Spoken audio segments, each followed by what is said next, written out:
Imagine this, you're in 5th grade and all your friends are talking about this app called Snapchat. You have no idea what the heck they're talking about, plus you don't even have a phone yet. So you go home and Google it and find out that it's like texting but with pictures that disappear. You download it on your iPod and you see this thing called stories. What, is Snapchat gonna read me a bedtime story now? No, your friends are gonna post stuff on their story about shit you don't even really care about. Originally, Snapchat was designed to just message friends and had no public aspect to it at all until it had stories in 2013. Stories made Snapchat a more viable social media for content creators to share something without unnecessarily clogging up their Instagram or Twitter feed. But now it's 2016 and Instagram caught wind of these so-called stories, and Instagram created what they called Instagram stories. No one will catch on that it's a Snapchat ripoff, right? After this story started to catch on, and pretty much every social media platform had a story element at one point or another. Facebook introduced Facebook stories, YouTube briefly had YouTube stories, and Twitter momentarily had fleets, but their time was fleeting because they got rid of it. With these features popping up, content creators found new ways to share their new videos, plug new merch, or direct people to new projects. Sup squad, my band Software Failure is releasing its debut EP, Demon in a Closet, on June... when? 8th! The band Software Failure is releasing its debut EP on June 8th. It's called Demon in a Closet. Pre-save it with the link in the description. Anyway, see you later. Anyway, because of this, short-form content started to take off. Now, I don't have proof there's a tie between stories and things like TikTok, but I needed a segue, so I made one up that could have some truth to it, but no research went into it, so my previous statement will not hold up in a court of law. So 2019 comes along and this little platform called TikTok storms onto the scene. Ever heard of it? TikTok is predicated on things like Vine or the early days of YouTube, short, easily digested content that you can binge. Much like YouTube's early days, it was seen as some sort of fad that would die out, but in YouTube's case, they're nearing 20 years, and if TikTok lasted that long as well, I wouldn't be surprised. Since TikTok launched in 2016, it's reached 1 billion users and 4 billion in revenue in 2021. To put that in perspective, to compare to YouTube again, YouTube didn't reach 1 billion users until 2013 after launching in 2005. Sure, you could argue that YouTube started in the early days of the internet, but still, to reach that milestone after 5 years is mind-blowing. Now, you may be asking, what does Snapchat and TikTok have in common? Well, much like when Instagram stole stories from Snapchat, they did the same with TikTok. They already allowed people to post videos, and after Vine dissolved in 2017, a lot of Vine stars started making similar content on Instagram. But now with Reels, they're in their own section of the app, and algorithmically will show you similar videos. Sound familiar? Not long after, YouTube unsurprisingly introduced YouTube Shorts, and Snapchat got to steal something this time and introduced Spotlight. This ended up catching on so much that the Netflix app has a TikTok feature now. They're called Fast Laps, and it's just clips from stuff on Netflix. Now here I was going to make a joke about watching a clip of a movie instead of a whole movie, but apparently in the 2 weeks it's taken me to write this video, they removed it. So I guess that shows you how much popularity that had. More so than just introducing short-form videos as a new norm of the internet, they also introduced For You content, which is the algorithm stuff I was talking about earlier. I can't fully contribute this to TikTok because it was already happening for a while, and the earliest I could find was ironically Instagram in 2016. The most overt change to the algorithm was Twitter. Granted, with this one you can easily switch from the dumb, out of order, it doesn't really show you the people you follow, very stupid version, or you can switch to the one to see that the people you actually follow. You can see which one I prefer. Anyway, the reason I think things like TikTok and YouTube Shorts are so successful is because our attention spans are fucked, and things like this are not helping. Now, before we get into the psychology of all of this, I'd like everyone to know I took one psychology class in high school, so that makes me an expert, so I take everything I say the rest of this video as gospel. I know everything about psychology you'd ever need to know. Ever heard of an Oedipus complex? If you look at content from before the internet, when you had no other distractions from what you were watching, it was much slower paced. Now, everything has to have a cut every 2 seconds or our dumb monkey brains will get frantic if we're not being stimulated every 2 seconds. A cause for this is because the content you're watching is competing for your attention. Because there's so many options now, those other options are shown around the content you're trying to watch, and you can bounce around YouTube for hours and not watch one single video all the way through. Now, I'm not saying this to be holier than thou because I am more than guilty of this. I constantly have something playing in the background while I'm doing something, whether it's a TV show, a slew of YouTube videos, or music, and I recognize that my attention span's fucked. So with that being said, squirrel!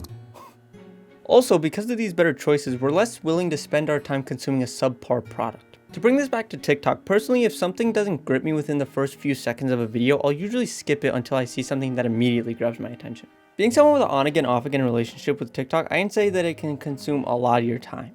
Why do you think it took me 5 months to finally upload, huh?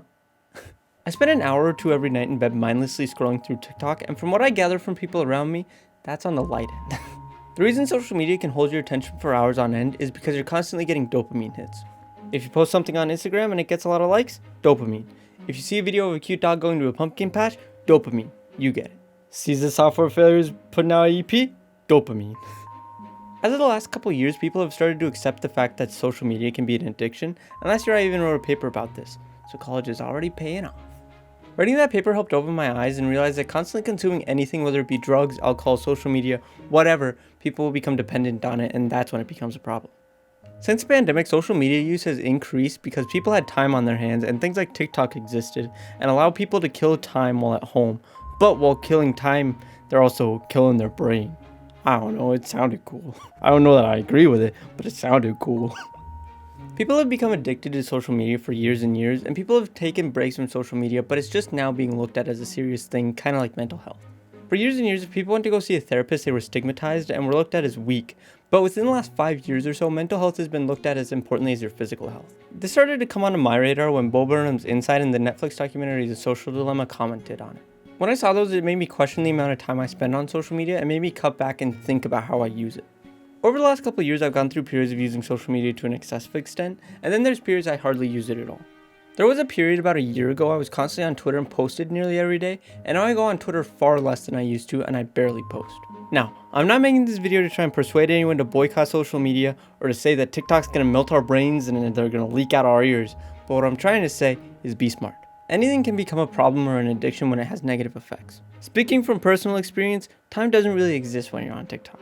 Now, I don't have any proof, but that's kind of TikTok's MO. Spend all that time on TikTok and you missed your date with your girlfriend, you forgot to take the dino nuggies out of the oven, and all the dog's dead. You goddamn killed Sparky, goddammit. Okay, maybe not that extreme, but it can make you short-sighted and fuck with your perception of time. Like I said before, I'm not here to change anyone's mind, I just want people to be aware of what these platforms are doing to your brain.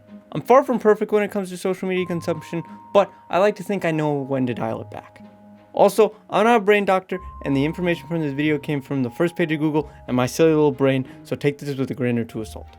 So if you made it to the end of the video, your attention span must not be that fucked.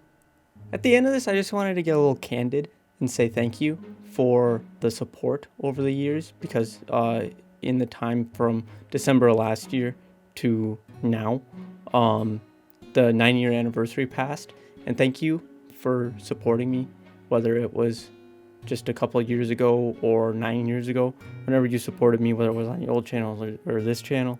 I just wanted to say thank you. I'm sorry for 5 months between videos, but I was working a lot on Software Failure, which is my band, and I really hope that you enjoy the EP that's coming out on June 8th. And if you want a sneak peek of it, hopefully this is out before the EP. If you want a taste of it, listen to the single we released back in February called Demon in the Closet, which is the title track. Yeah, I think if you enjoy that, you're really going to enjoy it and all that we have to come, because we're having a blast working on it, and it's been pretty much my sole focus is getting that all ready for the release over the last 5 months. Is just kind of getting everything with that figured out, and I've been working on the band a lot, and it's reinvigorated a creative spark in me, and I hope that everyone who listens to it likes it, and I'm very excited to see where the band goes. So if you could check it out and listen to the EP when it comes out, that would be greatly appreciated. And again, thank you for the support over the years. It's weird to think that I'm in my 10th year of doing videos. But yeah, hopefully it's not another 5 months in between videos. Hopefully I upload another couple of videos this year. But yeah, thank you. I really appreciate it. Bye.